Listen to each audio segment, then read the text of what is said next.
ఉమ్మడి ఆదిలాబాద్ జిల్లాలోని మున్సిపల్ పీఠాలపై ఉత్కంఠ నెలకొంది. జిల్లాలో స్వతంత్ర విజేతలే కీలకంగా మారారు. ఉమ్మడి జిల్లా వ్యాప్తంగా 6 మున్సిపాలిటీల్లో హంగ్ ఏర్పడింది. క్యాతన్పల్లి మున్సిపల్ను బీఆర్ఎస్ సిపిఐ కైవసం చేసుకునుంది. ఆదిలాబాద్ మున్సిపల్ కోసం బీజేపీ కాంగ్రెస్ కూటమి పోటాపోటీ పడుతోంది. విప్ జారీతో బెల్లంపల్లి మున్సిపల్ను కాంగ్రెస్ కైవసం చేసుకునుంది. భైన్సాలో ఎంఐఎం ఇండిపెండెంట్ల మధ్య తీవ్ర పోటీ ఉంది. ఇక ఆదిలాబాద్ భైన్సాలో చైర్మన్ సీట్లను స్వతంత్రులు డిమాండ్ చేస్తున్నారు. ఖానాపూర్లో 3 పార్టీలకు సమానంగా సీట్లు వచ్చాయి. దీంతో బీజేపీ బీఆర్ఎస్ కలిసి ఖానాపూర్ మున్సిపల్ కైవసం చేసుకునేందుకు యత్నిస్తున్నాయి. ఆసిఫాబాద్ కాగజ్ నగర్ మున్సిపాలిటీలో కూడా స్వతంత్రులే కీలకం కానున్నారు.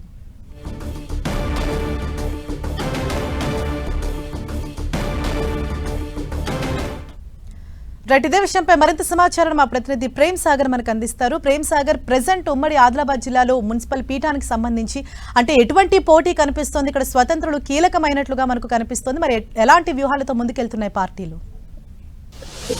చాలా చోట్ల ఉమ్మడి ఆదిలాబాద్ జిల్లా వ్యాప్తంగా కూడా స్వతంత్రులకు సంబంధించిందే చాలా కీలకమైన పాత్ర చైర్మన్ వైస్ చైర్మన్ ఎన్నికల్లో ఉండబోతుంది. సో ఇప్పటికే ఉమ్మడి జిల్లా వ్యాప్తంగా ఉన్న ఒక కార్పొరేషన్, మంచిర్యాల కార్పొరేషన్ తో పాటు 3 మున్సిపాలిటీని కాంగ్రెస్ పార్టీ మెజార్టీతో కైవసం చేసుకున్న పరిస్థితుల్లో బీఆర్ఎస్ సంబంధించి సిపిఐ పొత్తుతో క్యాతన్పల్లి మున్సిపాలిటీని కొంత కైవసం చేసుకునే దిశగా ముందుకెళ్తున్న పరిస్థితి ఉంది. సో మిగతా చోట్ల అంతా కూడా హంగు ఉన్న పరిస్థితి ఉంది. సో ఆదిలాబాద్ చూస్తే ప్రధానంగా బీజేపీకి సంబంధించి ఒక 3 స్థానాలు ఒకవేళ ఎంపీ ఎమ్మెల్యే కలుపుకొని ఎక్స్-అఫీషియో కలుపుకొని ఇంకో 3 వస్తే మాత్రం బీజేపీ కైవసం చేసుకునే దిశగా ఉంటుంది. కానీ కాంగ్రెస్ పార్టీ తన వ్యూహాన్ని రచిస్తూ కొంత మిగతా పార్టీలకు సంబంధించి బీఆర్ఎస్ కావచ్చు, ఎంఐఎం కావచ్చు, ఇండిపెండెంట్ సంబంధించి వాళ్ళందరినీ కలుపుకొని ఆదిలాబాద్ పీఠాన్ని కాంగ్రెస్ పార్టీ కైవసం చేసుకునే దిశగా కొంత ముందుకు వచ్చింది. సో చివరి నిమిషంలో కూడా ఏమైనా జరగవచ్చు. ఒకవేళ బీజేపీ పూర్తిగా ఆబ్సెంట్ అయినప్పటికీ కూడా కోరం పూర్తి స్థాయిలో కాంగ్రెస్ పార్టీకి అనుకూలంగా ఉండి అక్కడ చైర్మన్ వచ్చే అవకాశం చాలా వరకు ఆదిలాబాద్ మున్సిపాలిటీలో ఉంటుంది. సో కాంగ్రెస్ పార్టీకి కొంత ఎడ్జ్ చైర్మన్ వైస్ చైర్మన్ సంబంధించి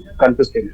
సో ఎంఐఎం సంబంధించి కూడా అక్కడ ఇండిపెండెంట్లు చాలా కీలకంగా ఉన్నారు బైన్సాలో. సో ఇండిపెండెంట్లు చైర్మన్ పదవి ఇస్తే ఎవరు ఆఫర్ ఇస్తే వాళ్ళకి మద్దతు తెలిపే విధంగా బైన్సా సంబంధించి కూడా కొంత ఆఫర్ నడుస్తుంది. స్వతంత్రులకు సంబంధించి గతంలో ఎంఐఎం కి కంచుకోటగా ఉన్న బైన్సా సంబంధించి ఇప్పుడు ప్రస్తుతం ఇండిపెండెంట్ సంబంధించిన చేతులకు వెళ్లిపోయింది. ఇండిపెండెంట్ ఎవరికి మద్దతు తెలిస్తే అక్కడ బైన్సా పీఠాన్ని తీసుకునే అవకాశం కనిపిస్తుంది. సో మరోవైపు ఖానాపూర్ సంబంధించి కూడా 3 ప్రధాన పార్టీలకి 4 స్థానాలు అక్కడ ఉన్నాయి. సో అక్కడ కూడా మ్యాజిక్ ఫిగర్ ఎవరికి కరెక్ట్ గా లేదు కాబట్టి ఏవైనా 2 పార్టీలు కలిపి అక్కడ మున్సిపల్ చైర్మన్ వైస్ చైర్మన్ ని కైవసం చేసుకోవాల్సి ఉంటుంది.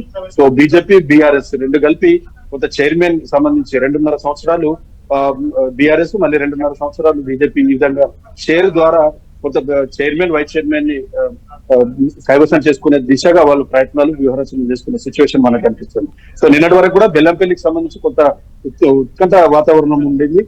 బీఆర్ఎస్ సంబంధించి కొంత ఆపరేషన్ ఆకర్ష్ లో భాగంగా కొంతమంది కౌన్సిలర్లు మన బీఆర్ఎస్ గూటికి చేరినప్పటికీ కూడా నిన్న తాజాగా అక్కడున్న స్థానిక ఎమ్మెల్యే గడ్డం వినోద్ కావచ్చు, మంత్రి వివేక్ వెంకటస్వామి సమక్షంలో మళ్ళీ తిరిగి కాంగ్రెస్ పార్టీకి సంబంధించిన కౌన్సిలర్ ఎవరైతే ఉన్నారో మళ్ళీ కాంగ్రెస్ గూటికి చేర్పారు. సో బెల్లంపల్లిలో కాంగ్రెస్ కి కొంత స్పష్టమైన మ్యాజిక్ ఫిగర్ కి చేరువలో కరెక్ట్ గా ఉంది. 18 స్థానాలు ఉన్నాయి కాబట్టి బెల్లంపల్లి కూడా కాంగ్రెస్ కైవసం చేసుకునే దిశగా కొంత ముందుకెళ్తున్న పరిస్థితి ఉంది. So same time Asifabad, Kagaz Nagar మాత్రం చాలా ఉత్కంఠ రేపుతున్న పరిస్థితులు ఉన్నాయి.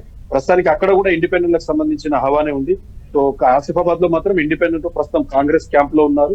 సో వాళ్ళు అదే విధంగా కాంగ్రెస్ మద్దతు తెలిపి ఆసిఫాబాద్ మొదటిసారి ఎన్నికలు జరిగాయి. మొట్టమొదటి చైర్మన్ కూడా ఆసిఫాబాద్ సంబంధించి కాంగ్రెస్ పార్టీ అయ్యే అవకాశం ఉంది.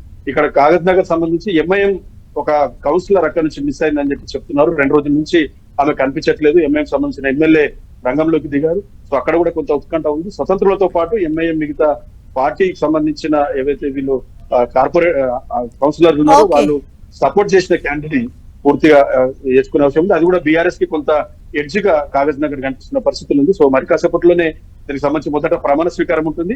ఆ తర్వాత చైర్మన్ వైస్ చైర్మన్ ఎన్నిక ప్రక్రియ అనేది మొదలు పెడతారు. Thank you Prem Sagar.